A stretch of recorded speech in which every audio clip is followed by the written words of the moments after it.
Today at T-Mobile, I'm joined by a special co-anchor. What up, everybody? It's your boy, Big Snoop Deal Double G. Snoop, where can people go to find great deals? Head to T-Mobile.com and get 4 iPhone 16s with Apple Intelligence on us, plus 4 lines for $25. That's quite a deal, Snoop. And when you switch to T-Mobile, you can save versus the other big guys' comparable plans plus streaming. Respect. We up out of here. See how you can save on wireless and streaming versus the other big guys at T-Mobile.com/switch. Apple Intelligence requires iOS 18.1 or later. I was never really a runner. The way I see running is a gift, especially when you have stage 4 cancer. I'm Anne. I'm running the Boston Marathon, presented by Bank of America. I run for Dana-Farber Cancer Institute to give people like me a chance to thrive in life, even with cancer. Join Bank of America in helping Anne's cause. Give if you can at BofA.com/supportAnne. What would you like the power to do? References to charitable organizations is not an endorsement by Bank of America Corporation. Copyright 2025. Oh, wonder-working power in the precious... Incredible as they seem, are not the results of mass hysteria.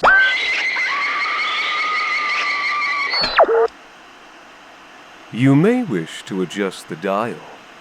You are currently tuned into the wrong station.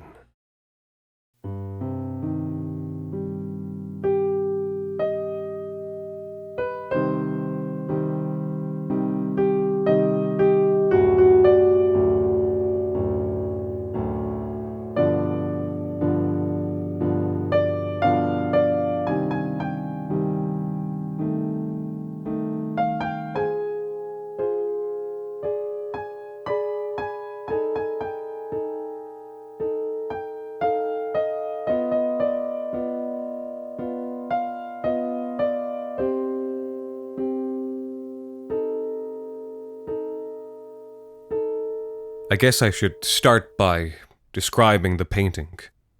I think you'd call it Impressionist, Dutch Impressionist. Or maybe it's not Dutch, but I feel like when you hear the word Impressionist, you almost always hear the word Dutch in front of it, you know? But, anyway. It was of this villa in the countryside. You saw a bit of a road in the foreground, and then a path that led down to the house. There was a garden along that path leading down, and beyond the property you could see a glimpse of the ocean, or the sea or lake or whatever body of water it might have been. The house itself peeked out from behind the trees in the garden, and you could make out the stone walls, a bit of the roof, 2 chimneys, and 2 windows, one with the curtains drawn, and one with them open. I could probably paint the thing myself from memory if you gave me the canvas and a brush. That's how much I stared at it over the years. Stared at it from the other end of the dining room table. That's where it hung, you see. The south wall of the dining room. Not much else to do but stare while I ate at that table. I never used to like eating at the table back when my folks were around. Preferred to eat in the living room or upstairs. Dad never liked that. It's strange that when he was gone, that's when I finally started eating where he wanted me to eat. But I guess it's really not that strange at all. Reason I didn't want to eat at the table is because I didn't want to eat with the family, Mom and Dad, in the first place. I didn't hate them or anything, just stupid teenager stuff, you know? But like I said, Dad's gone now, and Mom... Well, for most of that time, Mom couldn't even feed herself, let alone hold a conversation at the dinner table. Miracle she'd survived that car crash at all, really. They slid off the road on a rainy night and drove straight into a tree. Dad was killed instantly. Mom was a vegetable. Nothing they could do. Like I said, miracle she was even alive. Even bigger miracle that she stayed alive. Hours. That's what the doctors gave her. That's how bad her condition was. But, somehow she pulled through that first night. Then the next day, and the following, the months and the years, despite what any of the doctors said, she stayed alive. But she didn't stop being a vegetable. No. Her life carried on, and mine kind of ended right then, age of 19, after that crash. Seems like it's in poor taste to say, but it's true.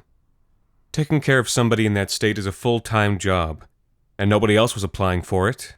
Sure, there was some other family who talked big about helping out. Very vocal about that, and about how Mom wouldn't want her plugs being pulled. Not the kind of person she was, they said. I don't think she really had an opinion, personally. She was a bit too preoccupied with life to be thinking about death, or an unlife. And if she did think about it, she didn't tell me. Before the accident, we talked about school and the future and me eventually moving out. It didn't seem to cross her mind that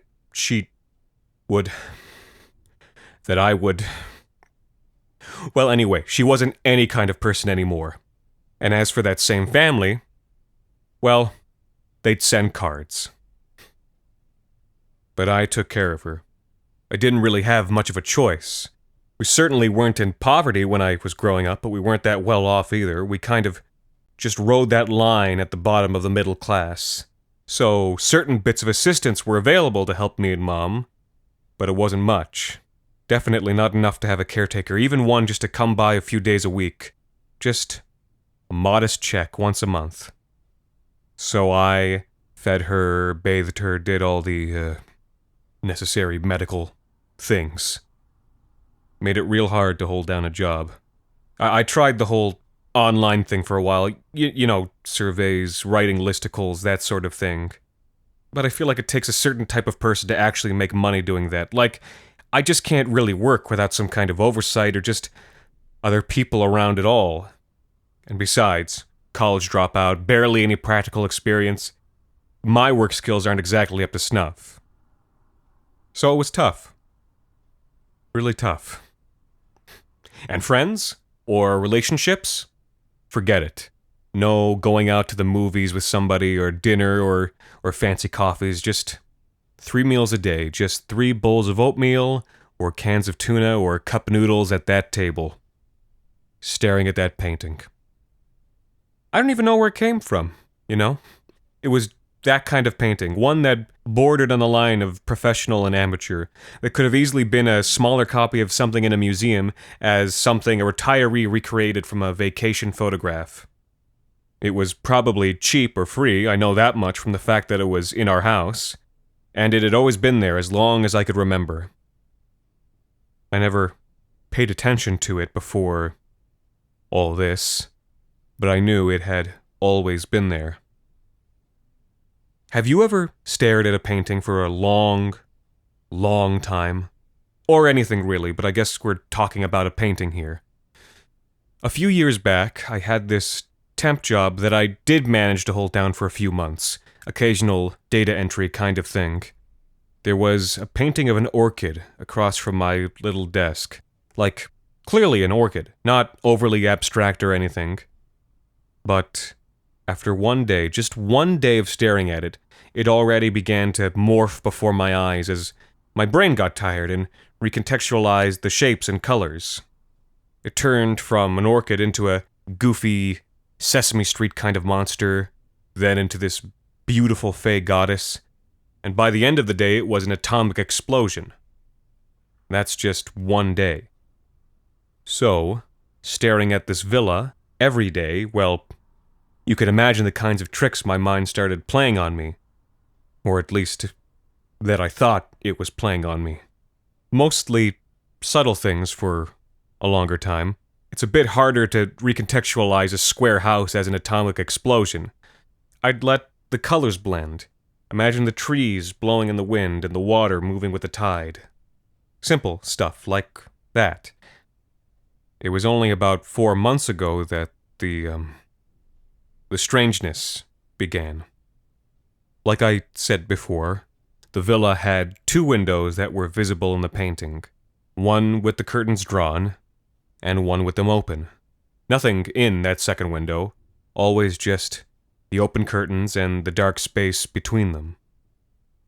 But one day, it was so subtle, the kind of thing that only I would notice.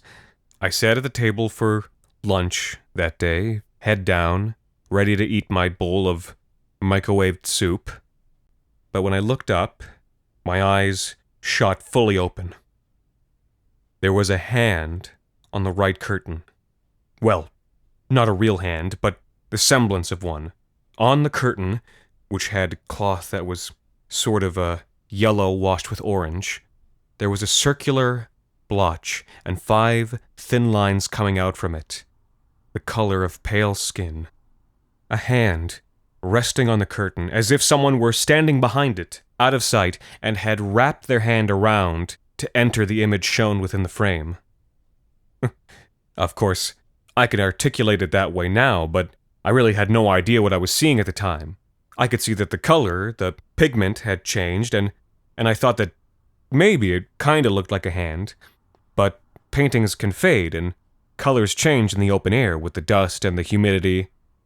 I was surprised for a few seconds, a bit of change in my shit, static life, but I calmed down and went back to my soup.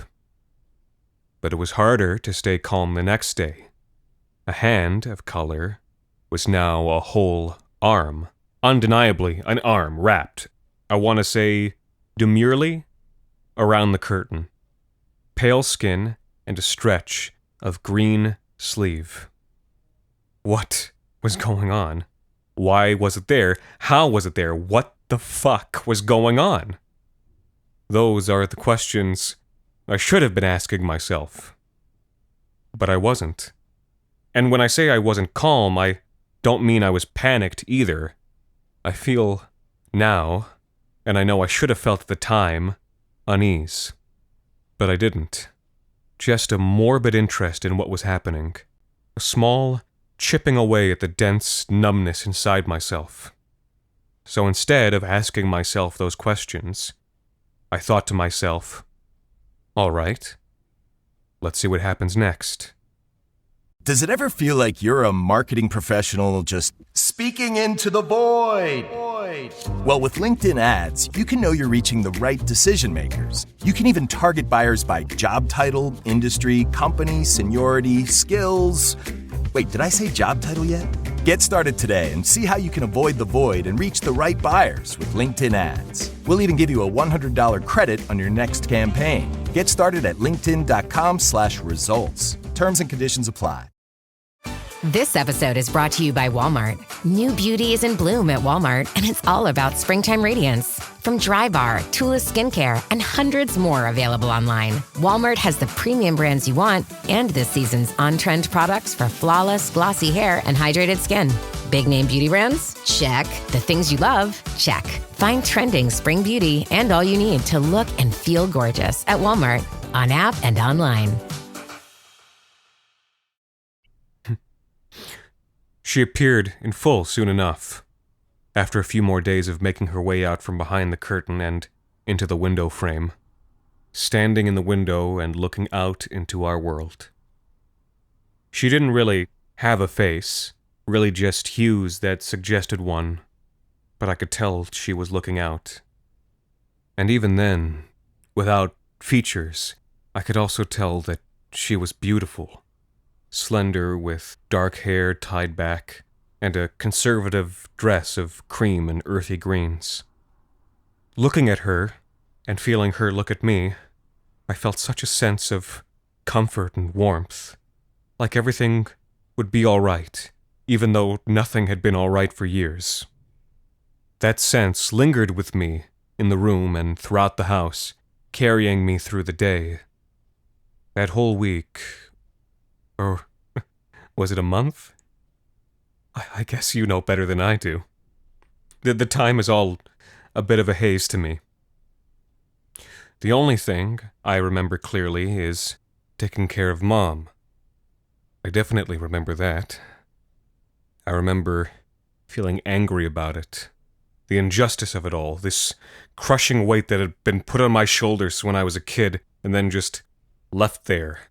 The fact that my whole life was taking care of her. Had I always felt that way about my situation? Now, I don't remember that either. There was this idea forming in my head, a particular phrasing of an idea, that I took care of her, and that there was nobody to take care of me. But what I can't remember is whether that idea was being put there, or if it had always been there in the back of my head, burning and gnawing away, and was now being slowly pulled out into the forefront of my thoughts. And I don't know when it was, the date or the time of day, but I remember sitting at that table and thinking, I bet the woman in the painting would take care of me. She was beautiful. She must be kind, too, I thought. In the days that had passed, her arms had become outstretched, welcoming, beckoning. Life must be easy in the villa, I thought. A big house, a beautiful garden, the sea, and her. I wanted to go so badly. I couldn't sleep thinking about it, thrashing in my bed in panicked fits. I was seething as I skulked around the house looking after Mom. The very sight of her began to sicken me. And then one night I couldn't take it anymore. It all became too much. The vacant, non-look on her face, the lifeless plopping sound as I put her down to bed, the stink of her atrophy that I couldn't get rid of no matter how long and how thoroughly I bathed her. I ran down to the dining room, fell to my knees in front of that painting, and started weeping. Please let me go there. Please let me leave. And then I did. I don't know how. There was no light or sound or feeling of change, but somehow at some point that I could not determine, the world had become different. The wood and glass and metal and porcelain of the dining room were all gone and had been replaced with color. Not things, but pigment arranged into shapes. Not a stone path leading into a garden, but a strip of gray that crossed into a field of many grass-green blades. Off in the distance there was blue in the shape of the sea, a purple and yellow sky above me, clay brown formed into a house, and her standing in the doorway to that house. She was as she was in the painting. When I was looking in, cream and earthy green and pale skin, just as if someone had taken the image of her there and simply scaled her to the size of a real person. Still no face, but still so beautiful. She didn't speak. She never spoke. But I understood her every intent and action. She beckoned me into the house, and I followed. So glad. From there, things get even hazier, if that's possible. I remember a kitchen, again, just shapes and colors, but a kitchen nonetheless. Meals being cooked. For me.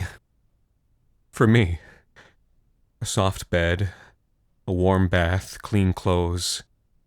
I was being taken care of. She loved me, and I loved her, but there was nothing romantic or sexual about that love. She was a caretaker.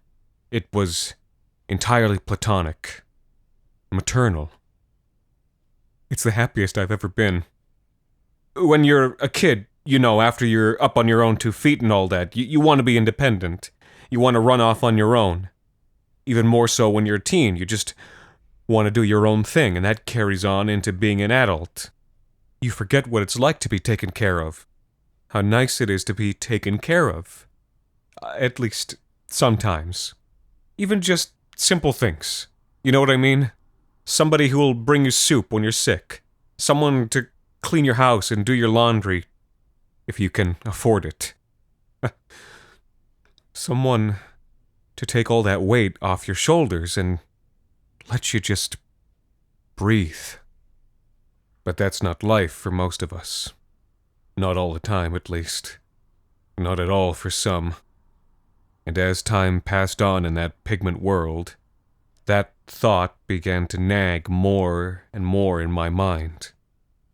It became more apparent to me, and the warmth and haze around my mind began to lift, as I realized that I was slowly wasting away. The food that I was eating wasn't feeding me. The baths that I took weren't cleaning me, and I began to stink. Reality, it seemed, was bleeding in and breaking through that fogginess. I began to realize that what was happening wasn't right, that it wasn't my life, And I thought of my mother, my actual mother, who took care of me when I was a kid. She needed me now, and I wasn't there. I hadn't been there for a long time, and I didn't even know how long. So that's what I told her. She was upset. I could tell, words or no, from that blank face that spoke nothing and said everything. "You should stay," she said, without saying. "No, I can't," I said. "Stay just a bit longer," she said. "I've already been here so long," I said. "Just one more night," she said. I was so weak by then, and I knew that everything in that place was wrong, but I couldn't say no. It's just awful. This world, I mean. Surely one more night couldn't have hurt before returning to my hateful life.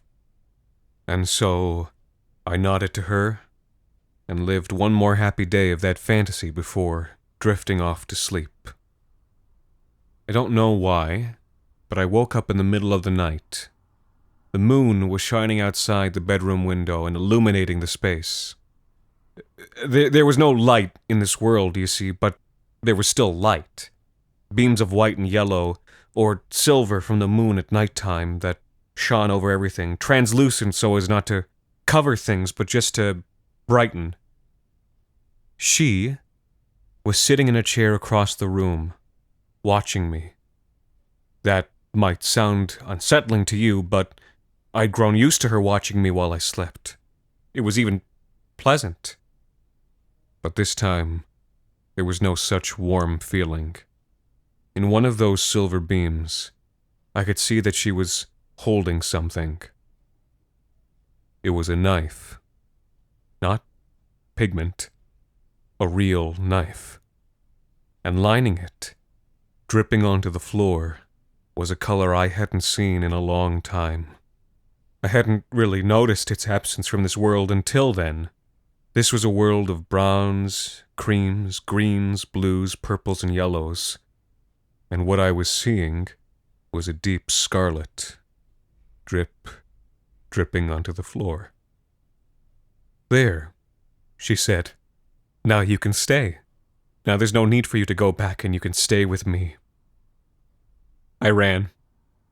I don't know how I made it back here, no more than how I left in the first place, but I was back in the dining room. I shouldn't even have been able to stand. I was so weak and racked with body aches. But I bolted upstairs to my mother's room. She was dead. Her throat sliced open. And when I came back to the dining room, silently drifting there in my shocked stupor, she was still there, standing in that same window and looking out. Once more, her arms open wide. And I almost went back.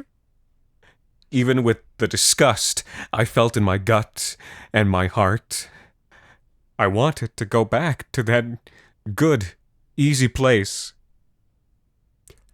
I still feel that way. So I removed the option. I did the only thing I could think to in that moment, and burnt the whole thing down. The house, the painting, all of it. And you know the rest from there, I think. I can't prove any of what I'm saying, of course, so naturally the courts looked to put everything on me. They got the fire under control before the second story was destroyed, so Mom's body was still relatively intact. She'd been starved and unmedicated for a week, they said. That I must have been using the government checks to buy drugs. I mean, I couldn't produce the checks to prove otherwise because obviously they'd been burned in the fire. I'd certainly looked the part when the police came, half starved to death myself and in hysterics. I must have killed her and then tried to burn the house down in a manic stupor, they said. The public defender got me an insanity plea, but it's just not right. It's not right, you know? I'm not crazy. You can see that. But nobody will take my case. You're the fifth person I've talked to. Is it really that unbelievable? I know what I said about comfort and freedom, but is it wrong to think that? I couldn't really do it. Could I be so selfish?